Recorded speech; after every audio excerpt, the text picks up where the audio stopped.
तमाशे में उसका चचा बैठा हुआ, एसीएल चचा बोलेगा आओ काम क्रिया कर देते, नहीं काम धाम नहीं करना, चुपचाप बैठा रहना, बैठा रहेगा तो नहीं नहीं अमले चचा से हम मर जाएंगे। प्रोटीन को खोजता है, पेप्टोन बना देता, कहता तू हेलो दोस्तों, गुड मॉर्निंग। मैं ज्योतिष और मेरा प्यारा सा चैनल जोशी फिजिक्स में आपका स्वागत है। तो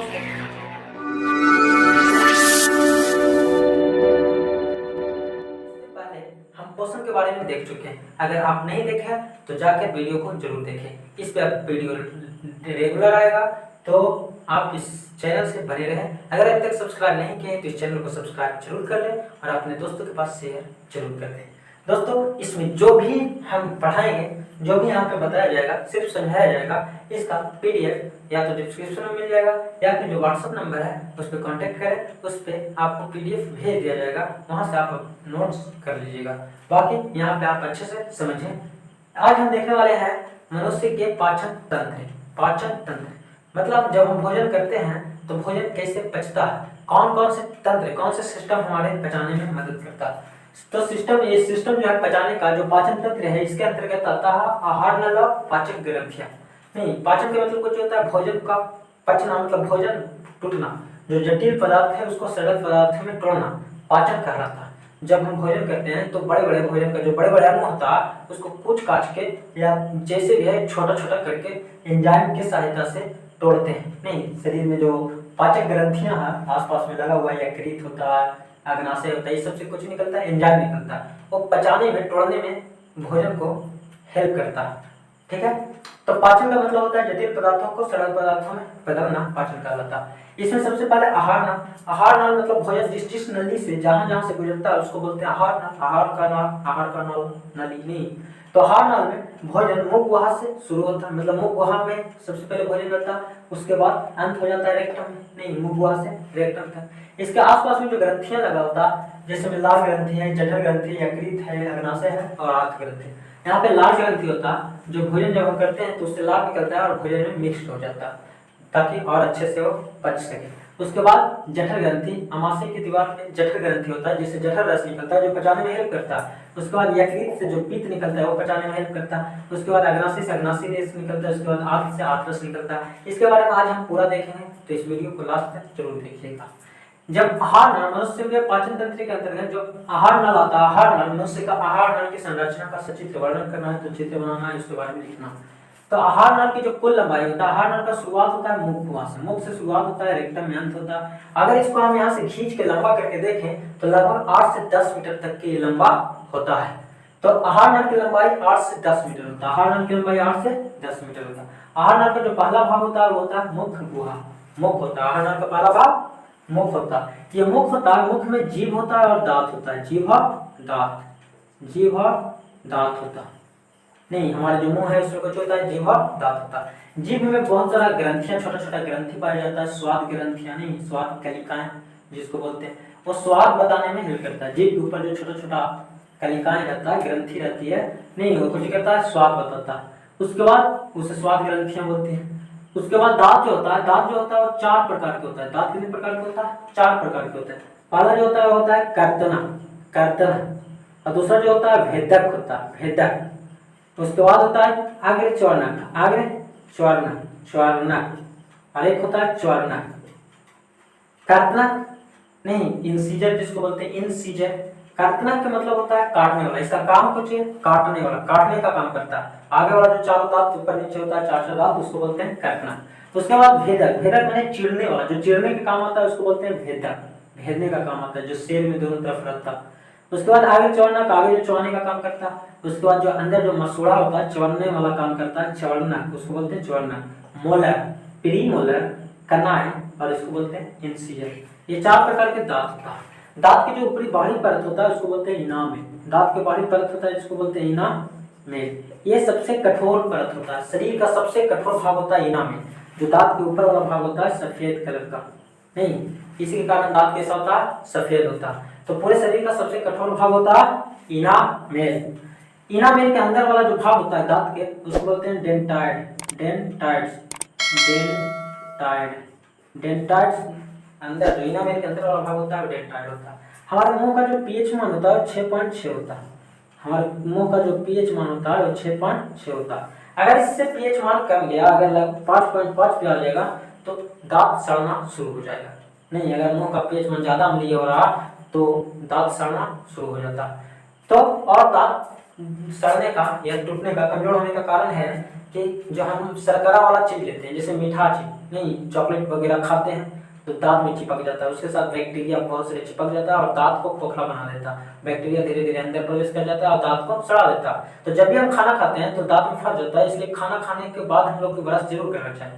नहीं, सब दांत खाना खाने के पहले करता, लेकिन सबको खाना खाने के बाद भी करना चाहिए ताकि उससे बैक्टीरिया साफ हो जाए। नहीं तो बैक्टीरिया वगैरह दांत को कुछ कर देता, सड़ा देता। और जरा चॉकलेट खाते समय ध्यान देना कि दांत में चिपके नहीं तो दांत को सड़ा देगा।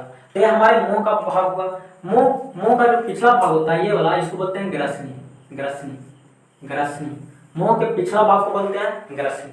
ग्रसनी जो होता है इसमें दो द्वार होता है। ग्रसनी दो द्वार में होता है, एक निंगल द्वार होता है, एक कंठ द्वार होता है। ग्रसनी दो द्वार, यहाँ पे जब ग्रसनी मुंह भाग जो पिछला वाला भाग होता है ग्रसनी होता है। ग्रसनी जो उसके लिए दो द्वार मिलता है, एक कंठ द्वार, एक निंगल द्वार।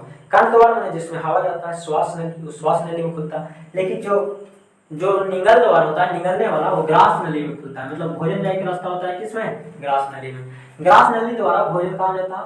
मुख से यहाँ जाता है आमाशय। ग्रास नली में संकुचन और शिथिलन होता है। संकुचन और शिथिलन होता है। संकुचन और शिथिलन मतलब ये है कि भोजन जो है मुंह से डायरेक्ट नीचे ना गिरे आमाशय में, नहीं, क्योंकि डायरेक्ट गिरेगा तो भोजन आमाशय को डैमेज भी कर सकता है। तो इसलिए धीरे धीरे संकुचन और शिथिलन मतलब धीरे धीरे गिरता है भोजन, मुख से धीरे धीरे कहाँ पहुंचता? आमाशय में। मतलब संकुचन और शिथिलन होता है, जिसको कुछ बोलते हैं कर्मानुकुचन। कर्मानुकुचन यानी भोजन कर्मानुकुचन के द्वारा मुख से आमाशय में पहुंचता है। जब भोजन आमाशय में पहुंच जाता है तब अब यहाँ पे देखते हैं आमाशय नहीं, मुख वहां हो गया। अब यहाँ पे आमाशय। आमाशय जो होता है ये चौड़ी थैली जैसा रचना होता है। नहीं, सबसे हर का सबसे चौड़ा भाग होता है वो आमाशय ही होता है, चौड़ा भाग। ये थैली जैसा रचना होता है, इसी में खाना आता नहीं। अब ये होता है 3 भाग में बटा। आमाशय जो होता है 3 भाग में बटा होता है। इसका अग्र भाग होता है, इसको बोलते हैं कॉर्डिएक। आमाशय के जो अग्र भाग है उसको बोलते हैं कॉर्डिएक। बीच वाला भाग को बोलते हैं फुंडिक। और पीछे वाला जो लास्ट वाला भाग होता है इसको बोलते हैं फाइलोरिक। यानी आमाशय के 3 भाग होता है, कॉर्डिएक, फुंडिक और फाइलोरिक। ठीक है, तो अब का जो होता है ये आमाशय जो होता है छोटी आंत से जुड़ता है। यहाँ पे आमाशय जिससे जुड़ा हुआ है छोटी आंत, उसके बगल में यकृत होता है, अग्नाशय होता है, वो पाचक ग्रंथि में बता देंगे। उसके बाद ये जब छोटी आंत होता है, छोटी आंत जो होता है ये सबसे लंबा भाग होता है, यहाँ से लेके यहाँ तक पूरा उसमें गुरजाल रहता है। नहीं, मतलब ये पचौनी जिसको बोलते हैं, नहीं, जो पचौनी निकलता है पेट में से, यही होता है छोटी आंत। इसमें भोजन खूब घुरता है ताकि इसमें पचे। भोजन का पूर्ण पाचन इसी छोटी आंत में हो जाता है। तो ये छोटी आंत की लंबाई जो होता है वो 6 मीटर होता है। नहीं, छोटी आंत की जो लंबाई होता है वो 6 मीटर होता है। ये छोटी आंत जो होता है, छोटी आंत 3 भाग में बटा होता है। 3 भाग में। पहला बोलते हैं ग्राहनी। छोटी आंत देखो 3 भाग में। पहला यहाँ से यहाँ जो सी आकार का होता है इसको बोलते हैं ग्राहनी। और जो बीच वाला है उसको बोलते हैं जेनजुना।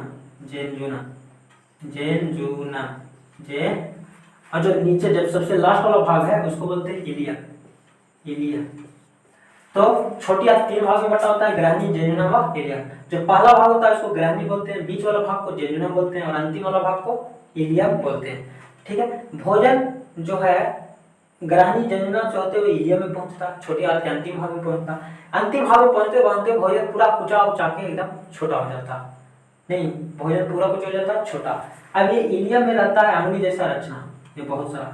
ये जो अंगुली जैसा रचना होता है इसका काम कुछ है, तो अंगुली जैसा रचना होता है इसको बोलते हैं विलाई। ये अंगुली जैसा रचना जो होता है छोटी आंत के इलिया में, ये भोजन में जब भोजन जो पूरा कुचा गया है, पूरा छोटा हो गया, तो उससे जो पोषक तत्व है जो जरूरी है शरीर के लिए उसको खींचता है, अवशोषित करता है। तो उसको खींच लेता है। कौन खींच लेता है? बिलाई। तो बिलाई अवशोषित करने का काम करता है पोषक तत्वों को और शरीर में कोशिकाओं तक पहुंचा देता है। तो जितना भी भोजन था, भोजन छोटी आंत में पच गया, उसको बिलाई पच गया, उसमें जो भी पोषक तत्व था खींच लिया। अब जो बचा वो कुछ ही बचा, मल बचा। नहीं, पोषक तत्व तो चला गया, जो बेकार है फालतू चीज है वही बचा। फालतू चीज के साथ में इसमें पानी अभी खत्म नहीं हुआ। अब ये छोटी आंत जो है, छोटी आंत और बड़ी आंत यहाँ पे जुड़ता है। जहाँ पे जुड़ता है ये दोनों उसको बोलते हैं सिक्का। सिक्का, छोटी आंत और बड़ी आंत के जोड़ को बोलते हैं सिक्का। यहीं पे अंगुली जैसा रचना निकला होता है, अंगुली जैसा, इसको बोलते हैं अपेंडिक्स।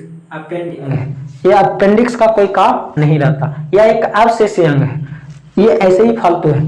ये ज्यादा बड़ा हो जाता है, पक उग जाता है, फट जाता है तो आदमी को मौत भी हो सकता है, नहीं तो इसलिए पहले इसका ऑपरेशन करके निकाल दिया जाता है। ये अपेंडिक्स का कोई काम नहीं है।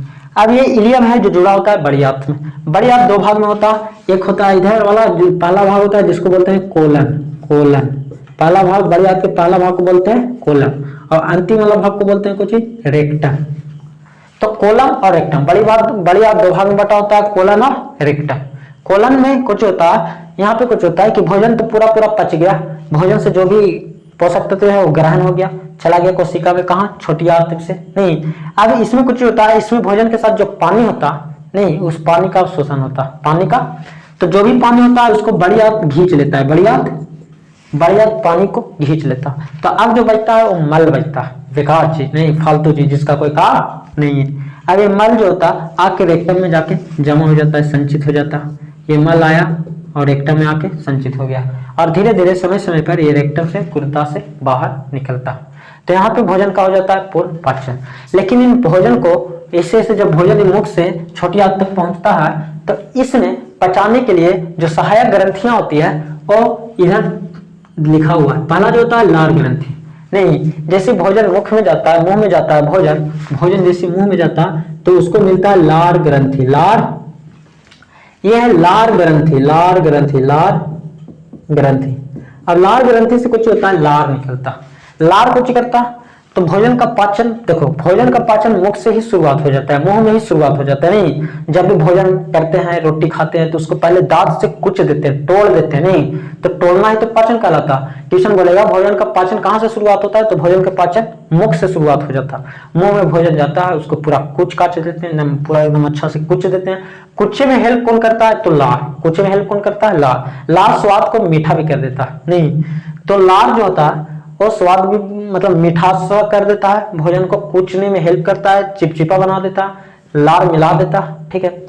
तो लार पूरा भोजन में जब मिल जाता है तो और अच्छा लगता है, नहीं भोजन और कुचाता भी अच्छा से। जो यहाँ पे कुचाता है मुंह में उसको बोलते हैं बोलस। बोलस, नहीं कभी कभी देखा होगा पूरा कुछ से कुछ दांत में कंकर उनकर फंस जाता है तो हाथ में मतलब उगील देते हैं, नहीं जो उगीलते हैं वही कुछ होता है, बोलस होता है, बोलस, बोलस। नहीं, अब ये भोजन जब कुचा जाता है मुंह में, और किसके द्वारा कुचाता है, लार के द्वारा। लार और कुछ करता है, लार और काम करता है कि उसमें जो कीटाणु उटाणु आया है नहीं उसको मारने का काम करता है। मतलब भोजन में अगर कीटाणु आ गया तो लार उसको मारता है, ठीक है। जब लार से सना हुआ भोजन पूरा सना जाता है तब वो आता है अमाशय में। कहाँ पहुंचता है, अमाशय। अब अमाशय में पहुंचता है तो अमाशय में होता है जठर ग्रंथि। अमाशय की दीवार पर होता है जठर ग्रंथि। जठर, ये जो जठर ग्रंथि है कहाँ होता है, अमाशय के दीवार पर होता है। और ये अमाशय की दीवार पर होता है जठर ग्रंथि। और जठर ग्रंथि जो होता है इसमें 3 तरह के कोशिका पाया जाता है। जठर ग्रंथि में 3 तरह के कोशिका पाया जाता है। जो पहला कोशिका होता है उसको बोलते हैं अम्लजन कोशिका, अम्लजन कोशिका। दूसरा जो होता है उसको बोलते हैं म्यूकस कोशिका, और तीसरा जो होता है जायमोजिन कोशिका, जायमोजिन कोशिका। ये जठर ग्रंथि कहाँ पाया जाता है, जठर ग्रंथि पाया जाता है अमाशय की दीवार पे, पेट के दीवार पे पाया जाता है। और जठर ग्रंथि 3 तरह की कोशिका से बना होता है, अम्लजन कोशिका, म्यूकस कोशिका, जायमोजिन कोशिका से बना होता है। ये अम्लजन कोशिका से कुछ होता है, अम्लजन कोशिका से HCl अम्ल निकलता है, इससे निकलता है HCl अम्ल, हाइड्रोक्लोरिक अम्ल, जिसका pH मान 1 होता है।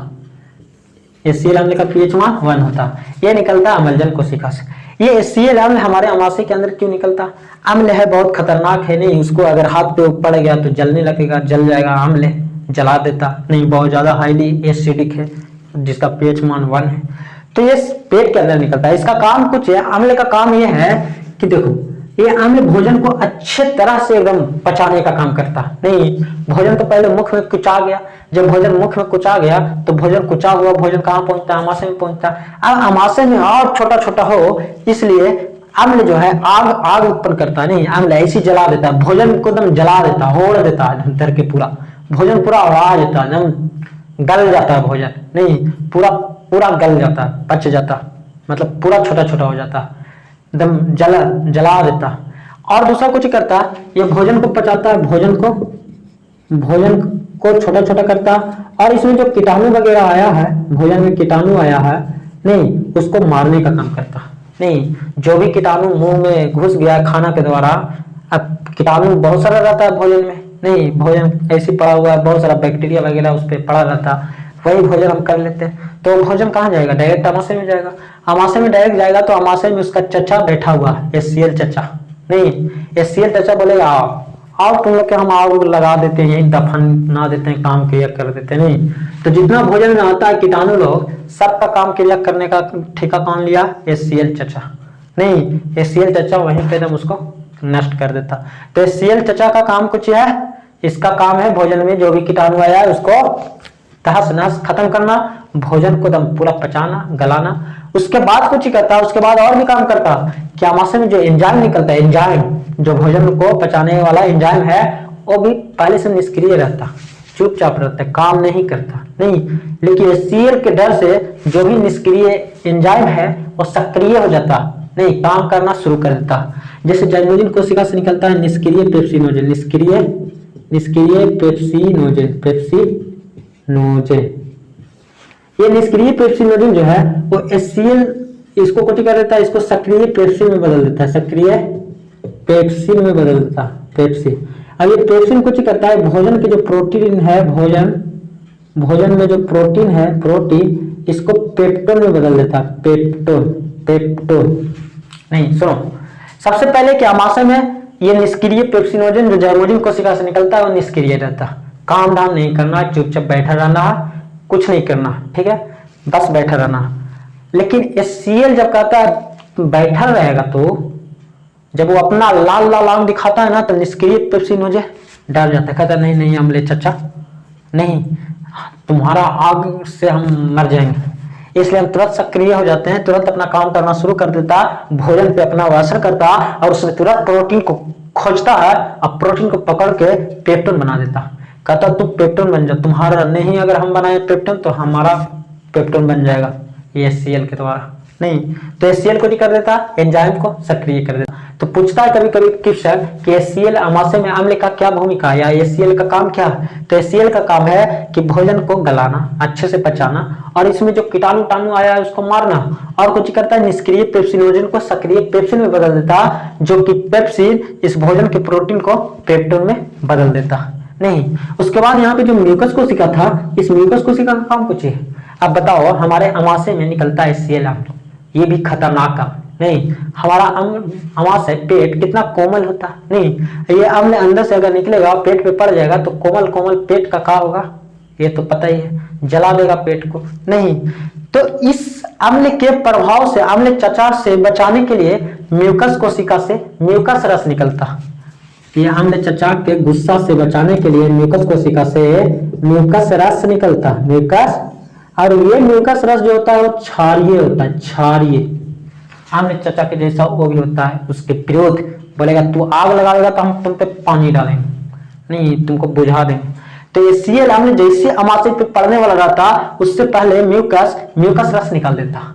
नहीं, जैसे अमरजन कोशिका से HCl अम्ल निकलता, उससे पहले ही म्यूकस से म्यूकस रस निकल जाता, और म्यूकस रस होता है क्षारीय, और इधर से जा रहा है अम्लीय, तो क्षारीय अम्लीय मिलता है तो दोनों हो जाता है उदासीन। अम्ल और क्षार मिलकर कुछ हो जाता है उदासीन हो गया, मतलब नॉर्मल हो गया। मतलब अम्ल है गुस्सा में, आग कान लाल कर लिया, आग एकदम। नहीं, तो इधर से आग बन के निकल के जा रहा, अब म्यूकस जो है वो एकदम ठंडा कूल। नहीं, पहले से रख ले क्षारीय, नहीं तो कुछ होता आग और ठंडा मिल के बराबर हो जाता। नहीं, तो म्यूकस से म्यूकस रस निकलता जो कि क्षारीय होता, जो अम्लीय HCl से प्रभाव से बचाता।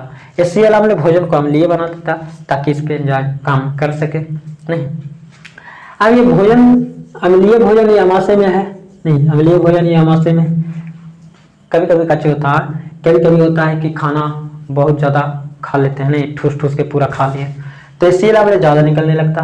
तो ज्यादा HCl अम्ल निकलता है तो पेट में गैस बनना शुरू हो जाता, जिसको अम्लता कहते हैं, एसिडिटी कहते हैं। एसिड ज्यादा निकलने लगा, नहीं तो हम जाते हैं डॉक्टर लोग के पास कि डॉक्टर साहब हमें एसिडिटी हो गया, एसिडिटी।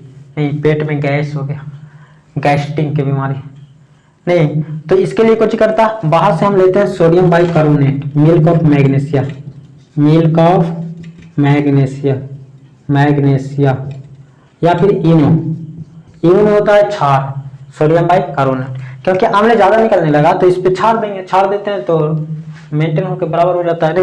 मिल्क ऑफ है मैग्नीशिया, इनो, जैसी गैस हुआ, पचा नहीं, ज्यादा HCl अम्ल निकल गया, क्योंकि जब खाना ठूस ठूस के भरेंगे तो HCl अम्ल ठूस ठूस के निकलेगा, ज्यादा निकलेगा तो गैस बनना, लहरते हुए लगेगा पेट उठ नहीं, तो उसमें कुछ करेंगे, क्षारीय चीज हम देंगे, जैसे सोडियम बाइकार्बोनेट खाए वाला सोडा नहीं, या इनो अगर लेंगे तो कुछ होगा, वो क्षारीय होता है, भास्मिक होता है, तो आमले से मिलकर वो कुछ कर देता, न्यूट्रल कर देता, खत्म हो जाता है। नहीं, कभी कभी ज्यादा खा लेते हैं, नहीं पचता है तो बुकार देते हैं, उल्टी कर देते हैं, नहीं उल्टी करते हैं तो नाक कान झुलाने लगता, ये नाक कान झुलाने का कारण ही वही है HCl।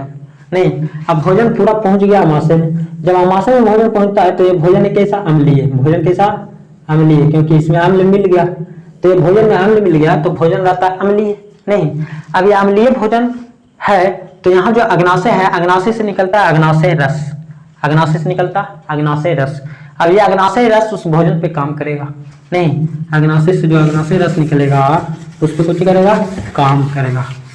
तो यह अग्नाशय है, अग्नाशय, अग्नाशय से कुछ निकलेगा, अग्नाशय रस, अग्नाशय रस, ये अग्नाशय रस है। तो अग्नाशय रस कहता है, अग्नाशय जी का अलग नौटंकी नहीं, ये कहता है कि हम अपना ये भोजन पर हम तभी प्रभाव दिखाएंगे जब ये भोजन क्षारीय होगा, अगर भोजन अम्लीय रहेगा तो हम उस पे काम नहीं करेंगे। नहीं, तो अम्लीय भोजन को अब क्षारीय करने के लिए ये आया यकृत, कहता है रुक अग्नाशय, तुमको काम तो करना ही पड़ेगा, ये भोजन अम्लीय है, तो ये जो यकृत है, यकृत, यकृत जो होता है ना, सबसे बड़ी ग्रंथि होता है, यकृत हमारे शरीर का सबसे बड़ी ग्रंथि है और इसका वजन लगभग 1.5 kg होता है। पूरे शरीर में सबसे बड़ी ग्रंथि जो होता है वो यकृत होता है, और यकृत जो होता है ये पीत बनाता है, पीत, हरा रंग का क्षारीय, हरा रंग का क्षारीय द्रव का निर्माण करता है जिसको पीत बोलते हैं। देखा होगा कभी, मतलब पीत जो शरीर के अंदर हरा रंग का होता है, क्षारीय, कड़वा लगता।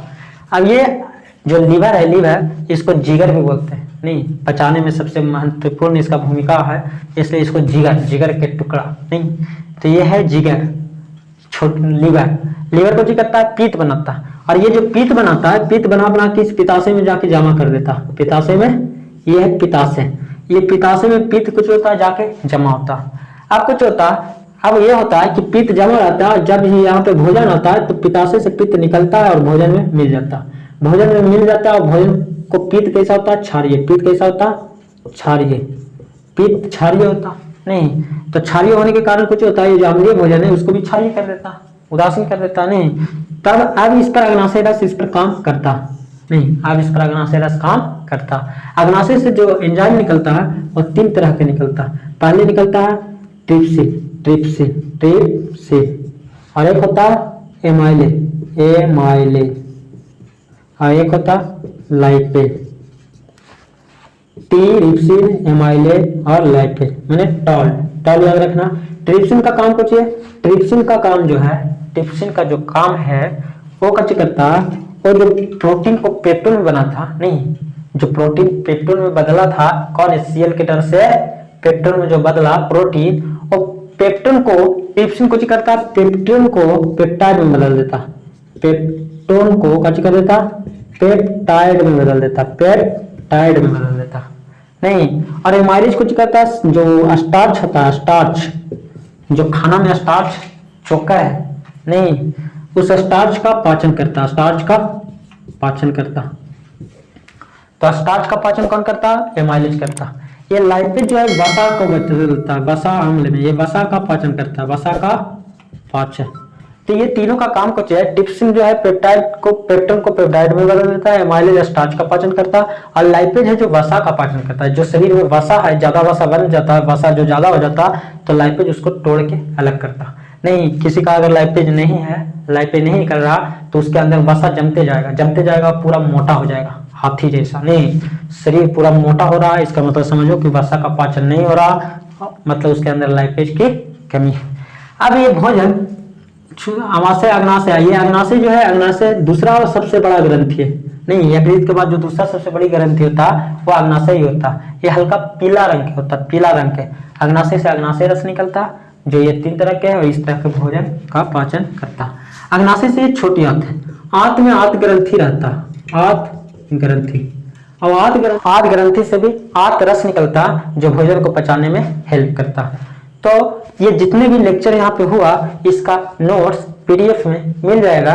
उस नोट्स को डाउनलोड करके अपने कॉपी में नोट्स बना लें और इस वीडियो को बार बार देखें, आपको अच्छे से क्लियर हो जाएगा। तो थैंक यू, बाय।